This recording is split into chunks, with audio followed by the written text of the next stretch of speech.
The only downside to this recipe over the chocolate version is that there's nothing in the bowl to lick. It's just crumbs, but the crumbs are still yummy.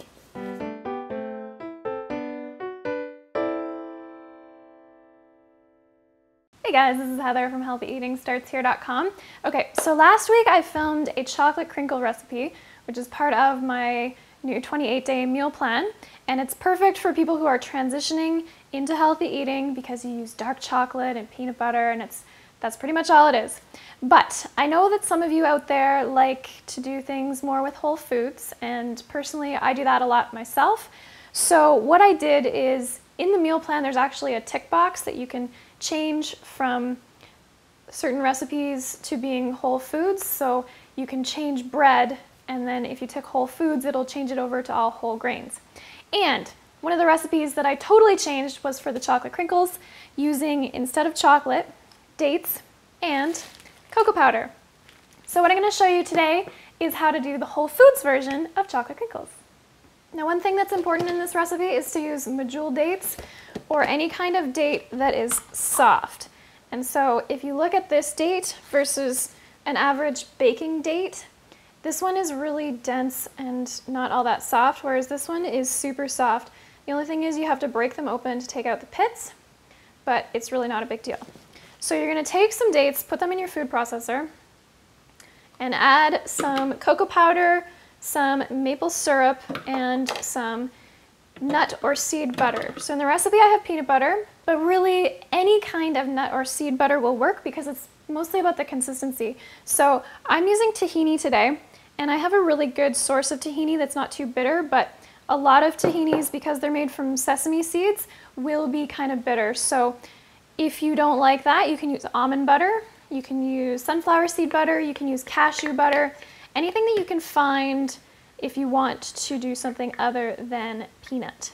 So all you do is get that into the food processor, and you're also going to add a little bit of maple syrup, which is, you could leave it out if you wanted to.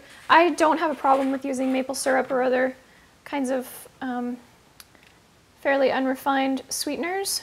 As long as it's not white sugar, I am fine with it. And this is pure maple syrup, not pancake syrup. There's a big difference. Pancake syrup is basically refined sugar, but maple syrup, it's processed a lot, but it's not refined to the same degree.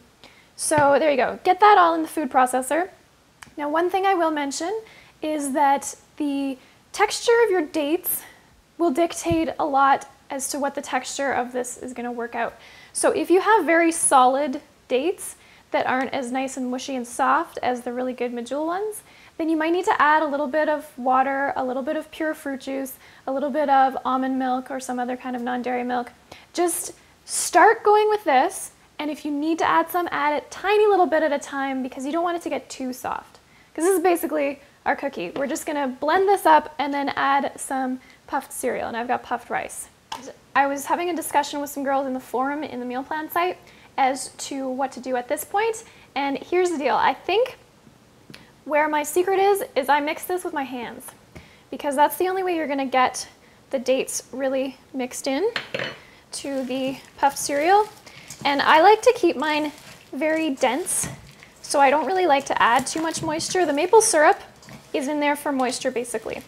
So for those of you who are wanting to leave the maple syrup out, definitely replace it with just a little bit of some other kind of moisture. But see, when you mix it with your hands, it really gets nice and combined. So then you just take some of the mixture and form it into a ball in your hand.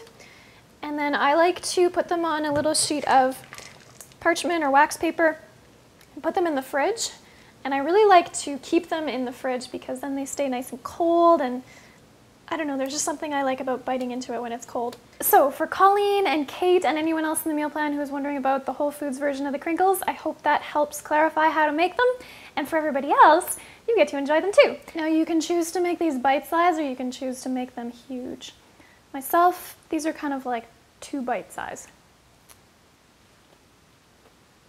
They're so chocolatey and rich, and you get a really nice chew, but you know that it's all super healthy stuff. So enjoy, Hope you like the recipe, and just try not to eat them all in one day.